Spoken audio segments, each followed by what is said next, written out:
ಅದನ್ನು ತಗೊಂಡು ಬಂದ, ಎಲ್ಲ ಖಾಲಿಯಾಗಿ ಹೋಯ್ತು. ಮತ್ತೆ ಚಿಂತೆಯೊಳಗಿದ್ದವನು, ಮತ್ತೆ ಸಂತ ದಾಟಿ ಒಳಗಿದ್ರೆ ಏನು ಅಂತಂದ್ರೆ ಎಲ್ಲ ಖಾಲಿ ಆಗ್ತಿದ್ದೆ ಬಂಗಾರನ. ನೋಡು, ಅದಕ್ಕೆ ಯೋಚನೆ ಮಾಡಕ್ ಹೋಗ್ಬೇಡ. ಇದ್ರ ಆತ ಇನ್ನೊಂದು ಅರ್ಧ ಕಿಲೋಮೀಟರ್ ಹೋಗು, ಅಲ್ಲಿ ರತ್ನಗಳ ರಾಶಿ ತುಂಬಿಕೊಂಡು ಬಿಟ್ಟದ. ಒಂದೊಂದು ರತ್ನವನ್ನು ಮಾರಿದರೆ ನಿನ್ನ ಜೀವನ ವರ್ಷಾನುಗಟ್ಲೆ ಆರಾಮಾಗಿರ್ಬೋದು. ಒಂದೊಂದು ಲಕ್ಷ ರೂಪಾಯಿ ಬೆಲೆ ಬಾಳುವಂತ ರತ್ನಗಳು ಅಂತದ್ದು ಸಾಗರ, ದೊಡ್ಡ ಕನಸನೇ ಇದೆ ಅಲ್ಲಿ ಹೋಗುವಂತ. ಬಹಳ ಖುಷಿ, ರತ್ನ ರತ್ನ ಅಂತ ತಿಳ್ಕೊಂಡು ಹೋದ. ಅಲ್ಲೆಲ್ಲ ನೋಡ್ತಾನೆ, ಅಲ್ಲೆಲ್ಲ ರತ್ನ. ಅವನೆಲ್ಲ ತುಂಬಿಕೊಂಡು ಬಾಚಿಕೊಂಡು ಚೀಲ ತುಂಬಿಕೊಂಡು ತನ್ನ ಮನೆಗೆ ಬಂದ. ರಾತ್ರಿಯೆಲ್ಲ ಮುಂದಿಟ್ಕೊಂಡು ದೀಪದ ಬೆಳಕಿನೊಳಗೆ ನೋಡ್ತಾ ಕುತ್ಕೊಂಡು ಯೋಚನೆ ಮಾಡ್ದ, ಮಲಗಿದ. ಬೆಳಿಗ್ಗೆ ಎದ್ದ, ಜಳಕ ಮಾಡಿದ. ಅದನ್ನು ಮಾರಾಕ್ ಹೋಗೋದ್ ಬಿಟ್ಟ ಓಡೋಡಿ ಊರು ಹೊರಗಿರುವ ಹರಕು ಮುರುಕು ಗುಡಿಸಿಲಿನ ಕೆಳಗೆ ಇರುವಂತಹ ಸಂತನತ್ತಕ್ಕೆ ಹೋದ. ಸಂತನತ್ತಕ್ಕೆ ಹೋದ, ನಮಸ್ಕಾರ ಮಾಡಿದ. ಸಂತರು ಕೇಳ್ತಾರೆ, ಏನಪ್ಪ ಆ ರತ್ನಗಳು ಖಾಲಿ ಅವೇನು ಅಂತ ಕೇಳ. ಇಲ್ಲ ಬುದ್ಧಿ, ನಿನ್ನೆ ತಂದಿದ್ರು ಹಂಗೆ ಇದ್ದಾವೆ. ನನಗೊಂದು ಸಂಶಯ ಅಂತಂದ. ಏನು ನನಗೊಂದು ತಿಳಿಬಾರ್ದು. ಏನು ನಿನಗೆ ತಿಳಿತಾ ಇಲ್ಲ ಅದನ್ನು ಹೇಳು ಅಂತಂದಾಗ, ಇಲ್ಲ ನಿಮ್ಗ ಶ್ರೀಗಂಧದ ಕಾಡಿದ್ದಿದ್ದು ಗೊತ್ತಿತ್ತು, ತಾಮ್ರದ ಗನಿ ಇದ್ದಿದ್ದು ಗೊತ್ತಿತ್ತು, ಬೆಳ್ಳಿಯ ಪರ್ವತ ಇದ್ದಿದ್ದು ಗೊತ್ತಿತ್ತು, ಬಂಗಾರದ ಕನಸ ಇದ್ದಿದ್ದು ಗೊತ್ತಿತ್ತು, ಹಾಗೆ ಈ ರತ್ನಗಳ ರಾಶಿ ಇರೋದು ಗೊತ್ತಿತ್ತು. ಅವನ್ನೆಲ್ಲ ತಗೊಂಡು ಬಂದು ಸುಂದರವಾದಂತ ಜೀವನ ನಡೆಸಬಹುದಾಗಿತ್ತು. ಆದ್ರೆ ನೀವು ಮಾತ್ರ ಮುರುಕು ಗುಡಿಸಿಲ್ಲಾಗದಿರಲ್ಲ, ಇದೇನು ಅಂತ ಕೇಳ. ಅವಾಗ ಸಂತರು ಹೇಳ್ತಾರೆ, ಅಪ್ಪ ನೀವು ಅದಿರಲ್ಲ, ಲೋಕದ ಜನ ಎಲ್ಲ ಸುಖವನ್ನ ಹೊರ ಹುಡ್ಕಕ್ ಹೊಂಟಿರಿ. ಸಂತಸವನ್ನ ಬಂಗಾರ ಬೆಳ್ಳಿ ಹೊಲ ಮನಿ ಇವುಗಳಲ್ಲಿ ನೀವು ಸುಖವನ್ನು ಹುಡ್ಕಕ್ ಹೊಂಟಿರಿ. ಸುಖ ಅಲ್ಲಿ ಎಲ್ಲಿಯೂ ಇಲ್ಲ. ಸುಖ ಎಲ್ಲೈತಂದ್ರೆ ಅದು ಒಳಗೈತಿ ಅಂತ. ಒಳಗೈತಿ ಸುಖ, ಅಂತರಂಗದ ಅಂತರಂಗದ ಸುಖಕ್ಕಿಂತಲೂ ಈ ಬಹಿರಂಗದ ಸುಖ ದೊಡ್ಡದಲ್ಲ. ಅದು ಇದೊಂದು ಮೊಬೈಲ್ ಐತಿ, ಒಂದು 30,000 ರೂಪಾಯಿ ಮೊಬೈಲ್ ಐತಿ. ಇದೆಲ್ಲಿ ತನಕ ಖುಷಿ ಪಡ್ತೈತೆ ಅಂದ್ರೆ ಒಂದು ವಾರ ಆದ್ಮೇಲೆ ಯಾರನ್ನೂ ಮುಟ್ಟಿ ಹೊಡೆದಂತ ಮನುಷ್ಯ ಅದನ್ನಲ್ಲೇ ಬಿಡ್ತಾನೆ.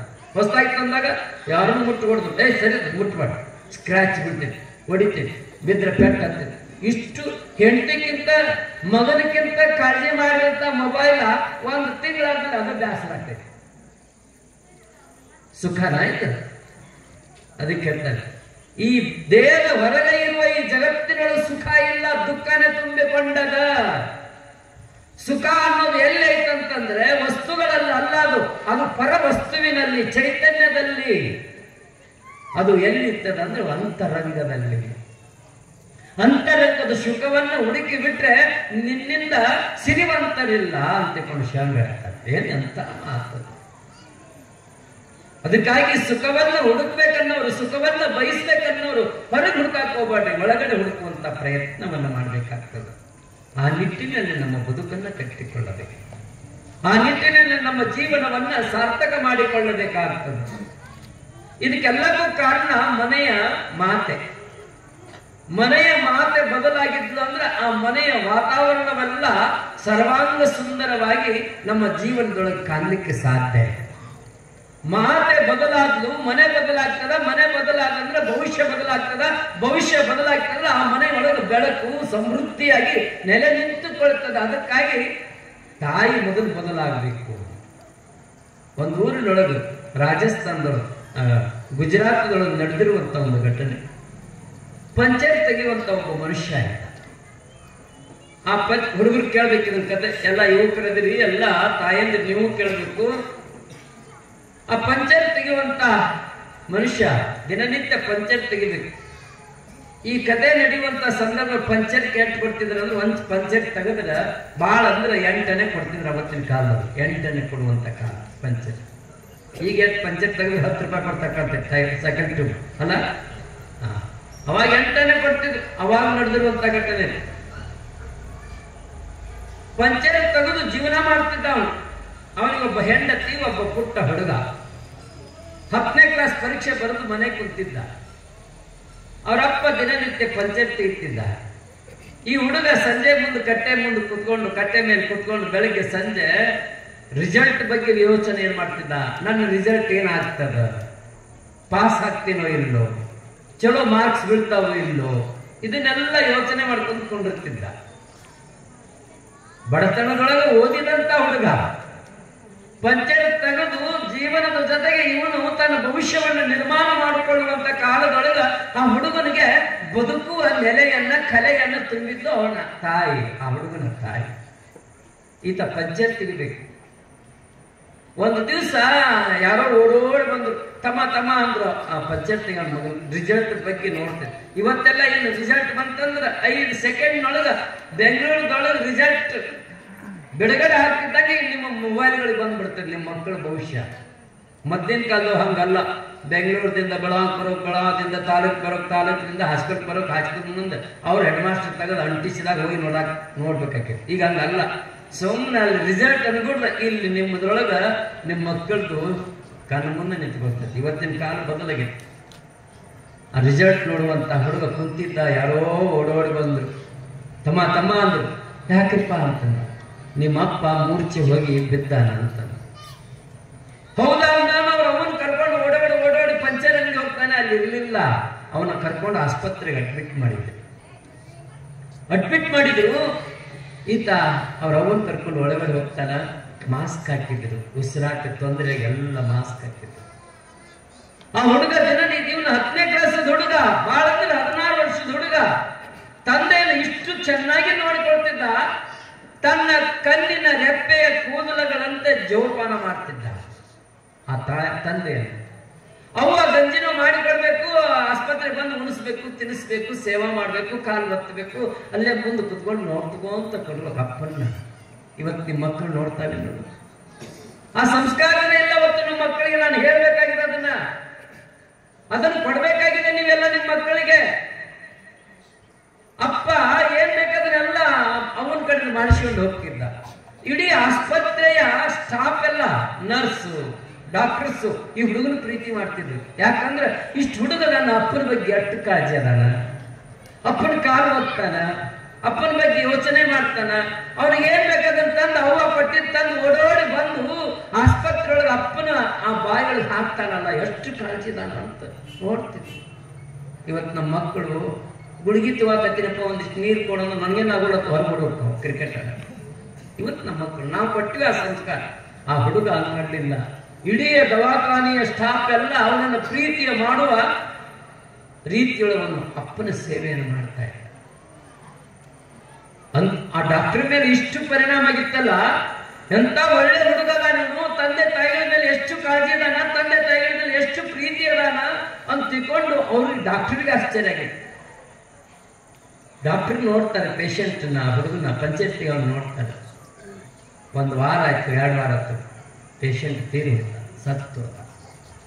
ಅಪ್ಪ ಮಗ ಅವ್ವ ಮಗ ಅಳ್ಕೊಂತ ಆ ಡೆಡ್ ಬಾಡಿಯಲ್ಲಿ ಶವ ಸಂಸ್ಕಾರ ಮಾಡ್ತಾರೆ.